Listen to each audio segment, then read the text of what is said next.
Hola, profe, ¿cómo le va? Espero que esté muy bien. Yo soy Leonel Barreiro, de primero EF, turno tarde. Y bueno, nada, estoy acá para presentar el trabajo práctico. Y bueno, mis consignas eran agarrar una situación de la realidad y analizarla a la luz de las teorías de Carpio, del texto de Carpio y del realismo aristotélico. Y la otra consigna era seleccionar del texto de Hiqueux las categorías del mito y ver cuáles son las que todavía siguen vigentes dentro del quehacer científico, filosófico y del saber vulgar, ¿no? Así que bueno, para arrancar, voy a arrancar con el punto A. Y bueno, yo elegí para relacionarlo la pandemia que estamos viviendo ahora, por todo esto que está pasando con el coronavirus, ¿no? Y, y bueno, yendo ahora hacia el texto, voy a agarrar al principio, que empieza a hablar de los entes, ¿no? Que, que nada, todo ente es todo aquello que es, ¿no? Ya puede ser una silla, una mesa, un personaje, todo aquello que es ente. Y, y bueno, en base a esto que habla, yo al lente lo analizo, lo puedo relacionar con el tema de lo que es la pandemia que estamos viviendo ahora, ¿no? Por todo esto del coronavirus. Luego del texto empieza a hablar de los diferentes tipos de entes, ¿no?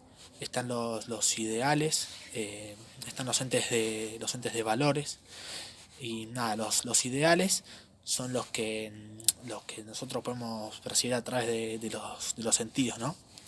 Como dije antes. La mesa, la silla, un personaje puede ser también.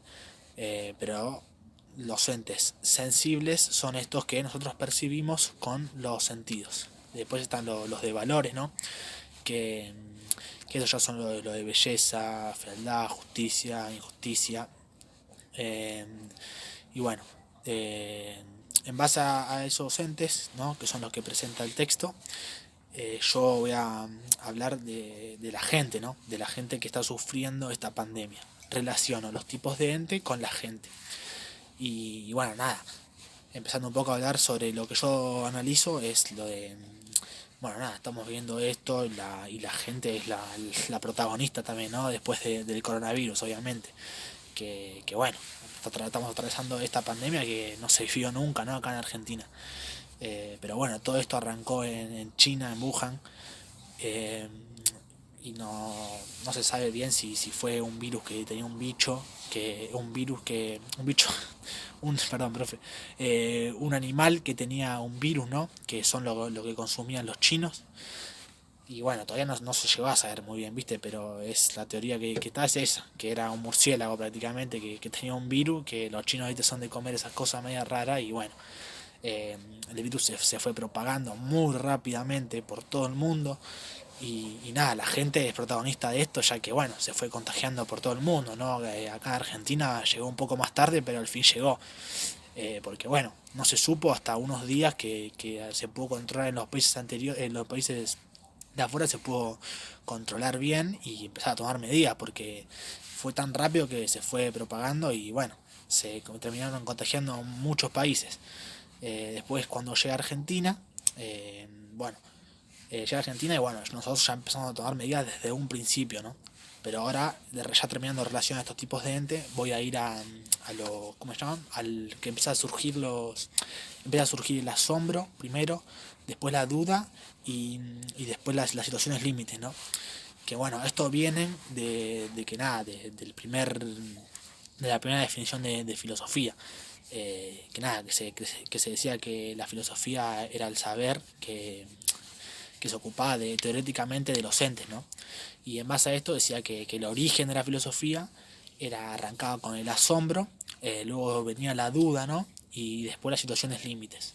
Lo que yo puedo decir de esto con mi tema que yo elegí para analizar es que, bueno, el asombro arranca en la gente, ¿no? De acá de Argentina. Voy a hablar específicamente de Argentina, que bueno, nada, la gente está asombrada por esto que está pasando. Empiezan a llegar noticias de los países de afuera, que se propaga un virus que viene muy rápido y la gente queda muy asombrada. Luego de esto comienza la duda. la gente se empieza a preguntar qué está pasando, qué va a pasar, eh, es muy grave, va a haber, es una pandemia muy grande, qué va a pasar, ¿no? Se empiezan todas estas cosas de dudas.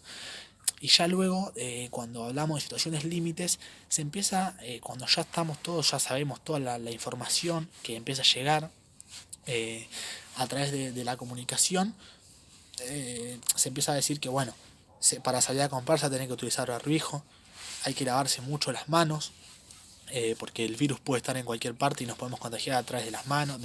Por ejemplo, voy al supermercado, alguien fue al supermercado, agarró una cosa, la dejó, o el virus estuvo en un objeto, en un paquete de papas fritas, en un paquete de galletitas, lo que sea, yo fui, agarré y el virus se empieza a contagiar a través de las manos. Entonces, se dice eso, hay que lavarse mucho las manos, cuando llegas a casa de comprar alcohol en gel, y esas son las situaciones límites, ¿no? Que uno no puede evitar, que pasa en este caso la pandemia y tiene que cumplir sí o sí con esto, o sea, tiene que lavarse las manos, alcohol en gel, barbijo, porque son situaciones límites que bueno, no se pueden evitar, o sea, no podemos hacer nada nosotros. Eh, Así que bueno, esas son las situaciones límites. Bueno, después se dice que Parménides descubre la razón y enuncia los tres primeros principios ontológicos, que son el de identidad, de contradicción y el de tercer excluido, ¿no? Y yo esto lo llevé, o sea, lo pude relacionar con, en base a la pandemia, a las fases, ¿no? A las fases que hay. Eh, ya sea, por ejemplo, estás en la fase uno y bueno, si el presidente ve que vamos avanzando, hay menos infectados, está avanzando, ¿no? En todo este tema de la pandemia, del coronavirus, vamos a ir avanzando de fase, ¿no? Y bueno, yo esto fue lo que encontré para relacionar entre los tres principios y bueno, lo pude relacionar con las fases, ¿no? Que plantea acá Parménides. Bueno, después con el descubrimiento de esto de la razón, luego continuaría lo de, más adelante surgiría la segunda definición de filosofía, ¿no? Ya más empleada, como que con más conocimiento, ¿no? Por así decirlo. Y bueno, acá se decía que los filósofos lo que hacían y o sea, lo que trataban era de todos los entes buscar el fundamento último. Buscar el fundamento último de todo lo que es, buscar el fundamento último. Y, y bueno, un ejemplo que estaba ahí en el texto era, tenían como un tapiz, ¿no? Y lo daban vuelta y vuelta y nada, ellos tendrían que tratar de discernir todo. O sea, que ellos querían saber su trama secreta, ¿no? Por así decir. Y, y bueno, esa es una de las segunda de las definiciones de filosofía. Y, y bueno, eso, es el tener que el ente, lo que buscaban era el máximo, buscar el máximo fundamento posible, ¿no? Y bueno, esto lo puedo relacionar con que más adelante, ¿no? Se empieza a saber más del coronavirus, ¿no? Se empieza a conocer se empiezan a conocer más contagios, empiezan a pasar más cosas, muchas más muertes, muchos más países contagiados, y bueno, cosas así. Entonces, segunda definición de filosofía lo relaciono con lo que se empieza a transcurrir sobre el coronavirus, ¿no? Se empiezan a decir muchas más cosas, más contagios, y bueno, luego de esto, lo que hace el presidente es, bueno, hablar nuevamente y seguir con la cuarentena, ¿no? Obviamente estricta. Y, y bueno, decir a la gente que se vuelva a quedar en sus casas, que usen barbijo cuando salen, que traten de salir lo menos posible. Y bueno, cosas para cuidarnos y que se pueda avanzar, ¿no? Y nada, salir adelante, que es lo que todos queremos, volver a la vida normal. Eh, bueno, después de eso, eh, se hablaba mucho base ya después pasando a Aristóteles, ¿no? Se hablaba que Aristóteles era discípulo de Platón. Y bueno, Aristóteles lo que quería, o sea, lo que hizo fue, como no limitando lo que decía Platón, ¿no? Como que creó un nuevo sistema de filosofía, ¿no? El realismo. Y bueno, después vienen las críticas, las cuatro críticas que le hace a su maestro, Platón, y bueno, a lo que vamos acá es relacionándolo con el tema de la pandemia del coronavirus. Yo lo relacioné con que, por un ejemplo que te doy que pude pensar, fue, pongo a Alberto Fernández presidente, lo pongo como si fuera Platón, y a los ciudadanos, a la ciudadana de Argentina, a la gente, los pongo como si fueran Aristóteles, los pongo en el lugar de Aristóteles, ¿no? Y bueno, como por así decir, en su momento, la gente, los ciudadanos, ¿no? En un momento votaron, tuvieron que votar y se eligió a Alberto Fernández como presidente, ¿no? Bueno, y con esto, ¿qué pasa? Se llega en un momento de la pandemia, Alberto Fernández empieza a tomar decisiones, que esto, que el otro, que hay que cumplir con la cuarentena, la gente no puede salir a trabajar, solamente le da privilegio a los farmacéuticos, a los enfermeros, a los policías, los trabajadores esenciales, ¿no? Y bueno, la gente al no salir a trabajar, no, bueno, no puede tener sueldo, no tiene plata, no consigue, no puede tener su materia prima, no tiene nada. Entonces hubo mucha gente, ¿no? Que votó a Alberto Fernández, que le está haciendo críticas ahora, ¿no? Como lo hizo en su momento Aristóteles con Platón. Entonces yo puedo relacionar eso, las críticas que le hacían a Alberto Fernández, a pesar de haberlo votado, ¿no? Que es un poco entendible porque, bueno, la situación que se está viviendo es muy dura, ¿no? La gente que vive de un trabajo y no puede salir a trabajar por la pandemia, bueno, claramente la está pasando mal, ¿no? Pero es algo que hay que respetar porque si no, esto no termina más, ¿no? Y lo que menos queremos es que esto siga. Pero bueno, eso yo lo pude relacionar con el tema de Aristóteles y Platón. Y bueno, nada, en base a eso, las críticas que Aristóteles le hacía a Platón y los ciudadanos lo hicieron a Alberto Fernández, yo lo analicé de esa manera.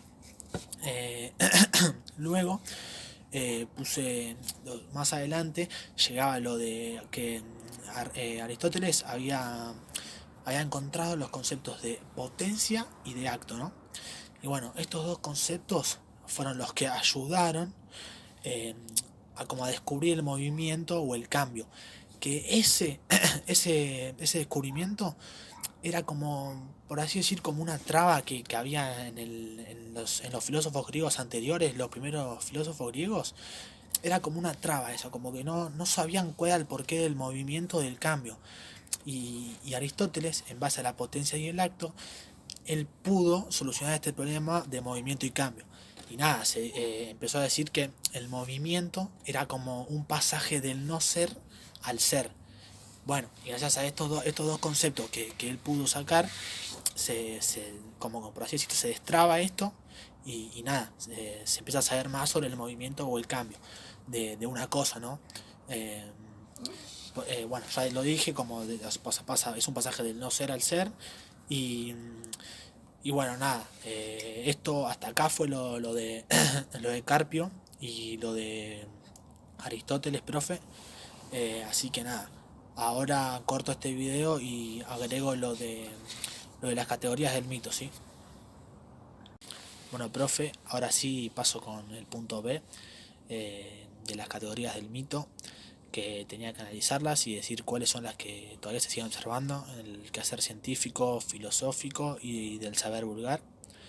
Así que bueno, me estuve leyendo, fijando, viste, relacionando y bueno, la tercera categoría, que es la del tiempo mítico, bueno, del ser en sí, como el ser en sí pensaba que existían concepciones filosóficas, físicas y metafísicas, ¿no? Y en cambio el pensamiento del hombre como que existía un tiempo sagrado.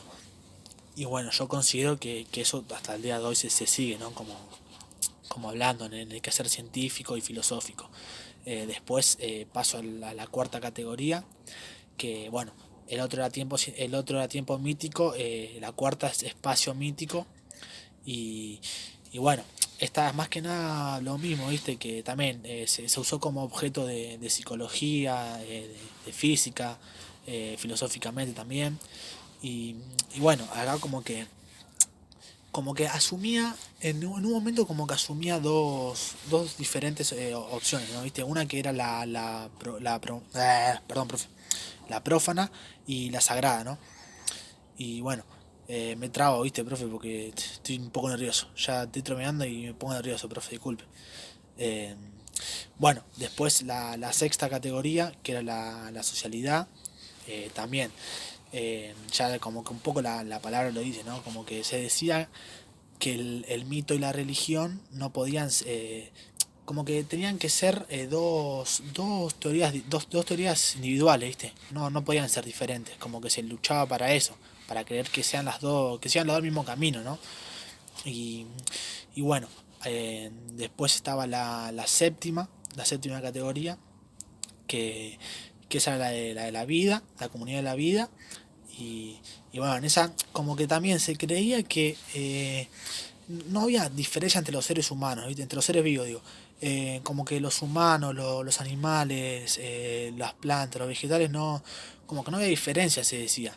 Pero bueno, eso yo creo que es lo que hoy en día se sigue viendo, ¿no? Como que antes se explican como diciendo, antes se creía que éramos todos iguales, que no había diferencias entre las plantas, los vegetales, los animales, los humanos, y yo creo que eso es al día de hoy en los quehaceres científicos y filosóficos y como que se siguen, ¿no? Empleando.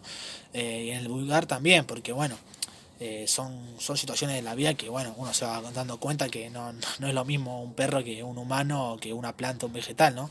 Eh, pero bueno, eso yo lo que pude sacar de las categorías del mito, que son las que se siguen observando hoy en día, ¿no? En el quehacer científico, filosófico y saber vulgar. Así que bueno, profe, hasta acá el trabajo. Eh, bueno, nada, me costó mucho, demasiado. Estuve leyendo un montón, resumí un montón. Pero bueno, por eso lo voy a entregar un poco tarde, ¿no? Ya casi sobre la hora. Así que me pido disculpas también por eso, pero nada, me costó un montón y lo hice como pude, le puse toda la garra y bueno, nada, me cuesta mucho filosofía ya desde la secundaria, pero bueno, metiéndole que seguramente voy a terminar aprendiendo y me va a terminar gustando, estoy seguro de eso. Así que nada, profe, le mando un beso muy grande y que se cuide.